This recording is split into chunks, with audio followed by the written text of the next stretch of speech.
On today's episode, find out which two of our players and their teams are ranked second and third in the entire AFC.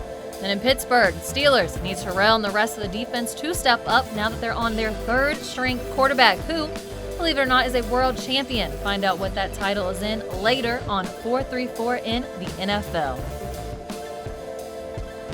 Hello everyone, Carly here, and we are now into week 5. Things starting to get a little spookier around here. A lot happened this past week. We had a Sunday night and a Monday night game, a game in London, and then Will Richardson and Jacksonville got to play in Charlotte, which not too far from the hometown area. I've already mentioned that we have 2 teams within the top 3 of the entire AFC division right now. So we're going to kick off today's show with their highlights, starting with number 3. Who could that be? It's the Bills! Tremaine is our only 434 player that got a win this weekend, 14-7 over the Titans. Tremaine had 5 total tackles, 2 solo, a tackle for loss, and a pass deflection. The Bills are now 4-1 in a top divisional team. Tremaine also is leading his team in total tackles. He's got 35 on the season. Moving on to the number 2 team in the AFC. No surprise that it's the Chiefs. But what is a surprise was the Sunday night loss to the Colts, 19-13. And watch this play unfold. Number 21 for Indy Hines breaks the first tackle, but moving on, Thornhill is there and brings him down. Decent night for Juan Thornhill. 3 total tackles, 2 of them were solo.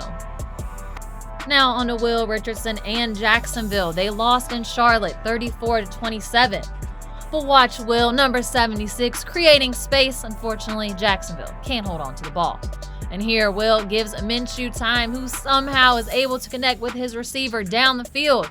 It's being guarded by Luke Kuechly, one of the best linebackers in the league. And folks, give him some style points. Bobbles it, hits it back up, regains control on the play. So I saw on social media that a lot of people from the community went and supported Will with his game being so close to home. And despite the loss, I know Richardson was happy to see so many familiar faces in the crowd. And sticking with our 4-3-4-0 linemen, let's take a look at Bobby Massie's highlights from Sunday. A loss in London, 24-21 versus the Raiders. But remind y'all, the Bears are now on their backup quarterback, Chase Daniel, who needs time. Number 70, Massie, top right, giving it to him so he can make plays like this. Daniel's been in the league since 2009. He's played for 6 different teams, only second year in Chicago. Watch Massie and the Bears shift that defensive line left so Daniel can roll right and make the big play overseas. Our last highlight of the day. Steelers lose 26-23 in overtime to the Ravens. But watch this play unfold. Jackson to his tight end, Mark Andrews. He's 6'5", 256 pounds, but Terrell takes him down. Edmunds, 5 total tackles on the day, 4 solo, and he's second on the Steelers' defense in total tackles with 37 on the season. But Pittsburgh lost more than just the game. They now lost their backup quarterback, Mason Rudolph, and are on their 3rd string. And for the Steelers, their season remains solely in the hands of the defense now. Let's take a closer look. Rudolph, a nasty hit by safety Earl Thomas. And it took him a while to get back up after this play. He has a concussion, and Juju runs over, collapses, because he knows how detrimental this is. The remainder of this already long season for the Steelers is relying on the defense to make stops and to put the offense in a place where they can be successful.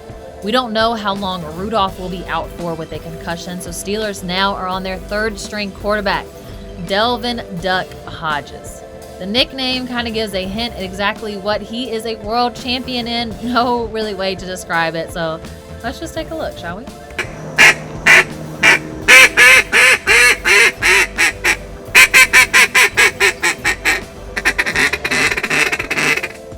Duck likes to hunt ducks, and in that video from YouTube, he said he's a really competitive nature guy, and once he found out that there was a competition for duck calling, he went, he did it. Hey, he's now the 2009 duck calling world champion. How many of us can say we're world champions? I'm a national champ, but I'm not a world champion. So shout out to Duck, I guess. And that's not the only accolade he has with his name, okay? He was the 2018 College Walter Payton Award winner. The 4-year starter at Sanford also set another big-time record. He set the NCAA FCS career record for passing yards with over 14,584 yards. His time with the Steelers, however, been a little different from college. He was signed undrafted back in May. From there, he was let go in August, re-signed in September, and this comes after the Steelers traded Josh Dobbs to Jacksonville. From there, Duck was moved to the active player list once Big Ben went down. The Steelers, like I've mentioned, relying on that defense, but Duck, competitive nature guy, if he can get something going for the Steelers, I hope he can. I'm a Steelers fan, and I don't want the rest of our season to keep losing people. I want Duck to do something. Duck, get another world championship. Y'all know what time it is. The 434 football update of the week. Headed into week 6, 2 of our players and their teams are on a bye week. Tremaine and the Bills sitting pretty at 4-1. Top team in the AFC, they get a little break, as well as Bobby Massie and the Bears, who definitely need it. They just traveled to London and back, so the bye for them could not have come at a better time. But with these 2 bye weeks, we don't have as much football this Sunday. I'm a little sad about that, but we still got some good games to watch, okay? 2 at 1 o'clock. Houston at the Chiefs. Now, the Chiefs have kind of struggled these past 2 weeks. They got a 34-30 win over the Lions and then lost this past week. And the big thing in that is Mahomes has only thrown 1 touchdown. The rest of the season, he's had 10, okay? So Chiefs want to win in Kansas City. Juan Thornhill and the rest of the defense has to do their part as always, but Mahomes has got to throw in more than 1 touchdown to get the victory.